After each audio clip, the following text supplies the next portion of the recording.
Sure, that's an adjustment. But with that being said, it kind of looked like one of those games where you said, we got one. And then we did what we came to do. So earlier we talked about in the playoffs how teams get greedy when they get one, like the New York Knicks. You try to go get another one. But a lot of teams in this NBA go on the road and you get one game, you've stolen home court, and you kind of lay an egg that second game. That's not the first time we've seen that happen. I've been on teams that have done that. So I know what it feels like when you get one on the road in a playoff series. It just felt like Golden State couldn't run their offense at all. And the fear that I had was I wanted to see an aggressive Jimmy Butler. Called it.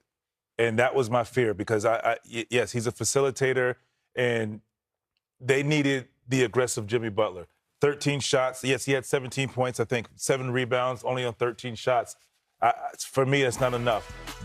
But they're going to have to find a way. I think you got some good things out of it. Jonathan Kuminga, one guy who I said this is one of the guys I think who needed to have a big game, as well as Moses Moody, who didn't have a great game, but he didn't have a great game at all, 0 for 5. But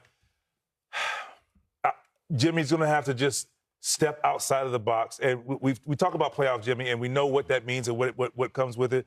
But you mentioned something that I thought about, and you're like, yes, he finds matchups and he catches you when you make some mistakes.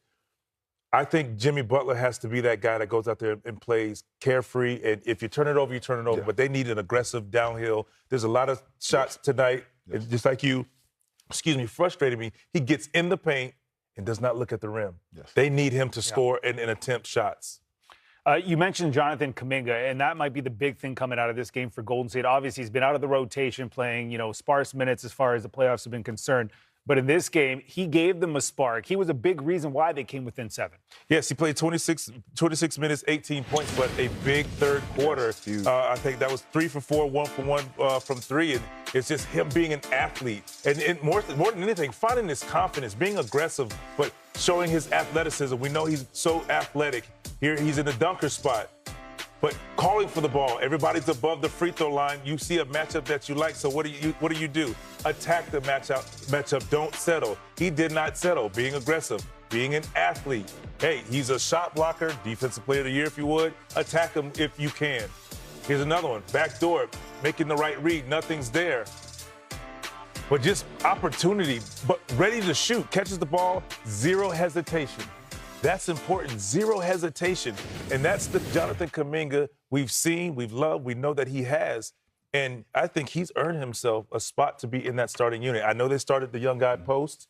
Particularly, I would have started Looney, a guy with some experience, and played some minutes with the post. But now I think Kevon Looney has earned the right and I think shown your organization he's back. He's confident. This is a confident game for him. Yes, they lost the game, but you gained something in this loss. And to piggyback off what you said earlier before we started that game, I think the veterans had that leadership conversation with Kuminga because there's no way if he's not fully engaged mentally that he comes out and plays the way he plays. So the Draymond Greens, the Steph Currys, the Jimmy Butlers, those guys have been in his ear making sure he stayed encouraged. And that way he was able to seize this moment that he had tonight. So I'm happy for him. And there is something that you can work with moving forward. The Timberwolves shot 43% from 3 in this game. They got their mojo going again, 16-37. I mean, that's going to be a problem for the Golden State Warriors moving forward if they can't get better on their closeouts. No. I mean, this is what the Timberwolves do. They shoot the ball from three-point range. They shoot at a high clip. They shoot it very well. They didn't shoot it that well the first game, but that was a lot of Ant-Man. 1 for 6, not being able to get the ball to go in the hole. You can get in the paint. You can draw 2. You can spray and get shots for other guys. Also, Dante DiVincenzo got it going tonight. He was a guy who is ignitable, and we needed him to get going. Jaden McDaniels is getting it going. Everybody is getting shots. And if you look at all those shots were open shots, which means somebody was getting in the paint, creating an advantage, getting somebody an open look. From the Warriors side of things, can you pick something out? Because Steve Kerr said coming into this game, I'm going to play a lot of different guys. We're going to look at different combinations here. Was there anything that stood out as a positive? Besides Kuminga, there's a couple of performances, but is there anything, Vince, that stands out to you, says, okay, we can carry this over to game 3? I'm going to also throw another name out there, Trace Jackson Davis. Here's another big, what you said, no rim protection. He's a young guy, but here's a big that got some valuable minutes, played pretty good basketball. He only played 5 minutes, 6 points. But it's confidence, and it needs to be led by Jimmy Butler. First and foremost, I think he's the guy that just needs to be aggressive, and he will ignite a lot of things because Jimmy's ability, we've talked about it, ad nauseum once Jimmy got there, his ability to get his squad into the penalty. And how does that happen? He's being aggressive, and he's able to manipulate plays, draw fouls, which is important, which gets some of your guys easy baskets. So I think they're going to need guys like Trace Jackson, Kuminga, like we talked about. Moses Moody has to have a better game. And then Podziemski, who's very capable, didn't have a great game, but he didn't have a great, he didn't mark at all. But like, those are guys that have to find ways to score. But I think Jimmy Butler makes that happen. So going back home, when your role players play better, I'm expecting them to have a better game 3. You know, on the flip side of things, when we talk about Minnesota and this balanced effort from their team, I think before the game, and quote me, correct me if I'm wrong, but you said this is the best you've seen Julius, or the most comfortable you've seen Julius Randle's game. And tonight was another example. The best version of Julius Randle I have seen in these situations, in playoff moments. And we talk about right here.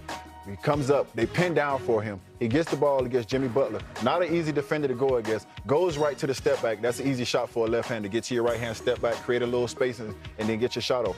Right here, he sees the matchup. He's letting him know early, I got a mismatch right here, so just let me get the ball and go to work. Goes baseline, he sees the help come. He fakes back because they know he's left-handed. He goes back to the right with the spin cycle. Smaller defender, we're not going to let him off the hook. Right now, we get at the top of the key. We got the pick and roll. Roll into the basket. I don't get the ball, but once again, there's a smaller defender on me. I'm going to get the offensive rebound. Julius Randle is one guy in this situation, in this series. He's going to have an advantage every single time. If you're going to put a big guy on him, he can go around him and use his skill set. If you're going to put a small guy on him, he can beat him up down there in the post, get 2 feet in the paint. He can either score or he can make a play from somebody. Right now, I'm seeing the clearest mind that Julius Randle has played with right now. There's no hesitation. There's no questioning. He's playing full speed ahead, and every decision that he makes, he's very confident in that decision.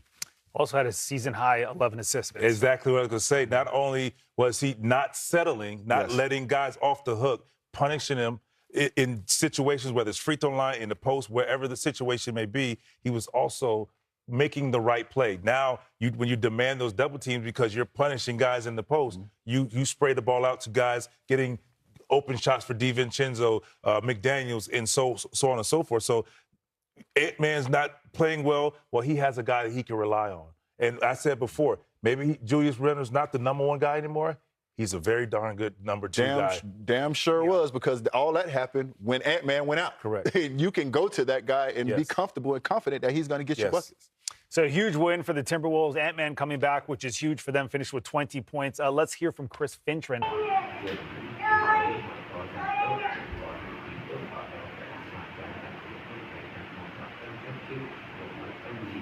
Xin chào bạn nào, ngày hôm nay mình sẽ hướng dẫn các bạn cắt rán. Đây là quả táo.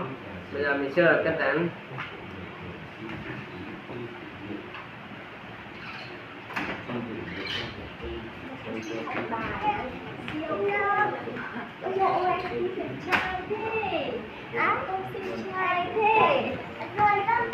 Thầy Trung Sơn mà hôm nay anh tôi bị ngã à? Đứng đầu đây, ngã. Đứng đầu rồi. Thế nào dẫn là chị thấy nó ngã nửa nhưng mà thế nào vậy? Ngã nửa à? Ngã nửa à? Ngã nửa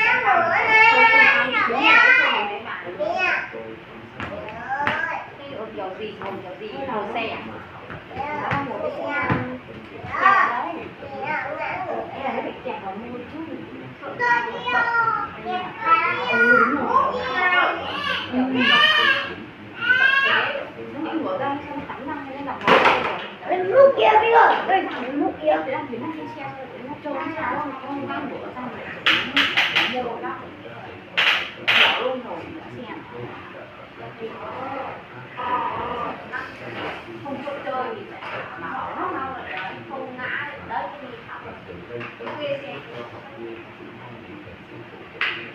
cái xe nhỏ thì nó nguy hiểm lắm nó vào đầu để trẻ con lắm.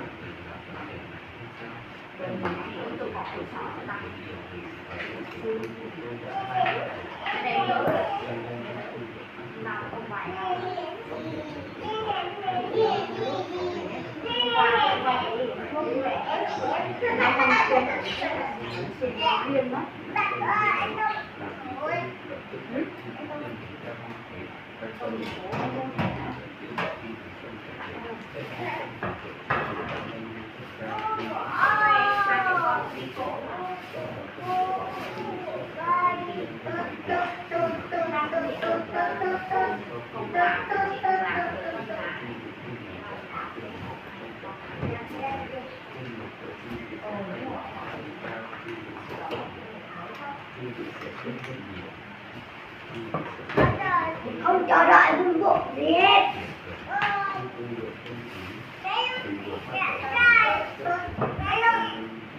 Không cho đợi vương bộ gì hết. Quần này rời đẩy gây hết cả đời. Nặng. Không có ăn phô không? Không ăn vừa à? Có anh được khen ở đây thì khen rồi. Không được khen không? Đấy con bảo là đây là quản gì riêng của tôi. Không nấu chè chưa? Sao? Mua hôm qua. Trưa này em mua bột về xong rồi lại chả nấu. Mua bột gì?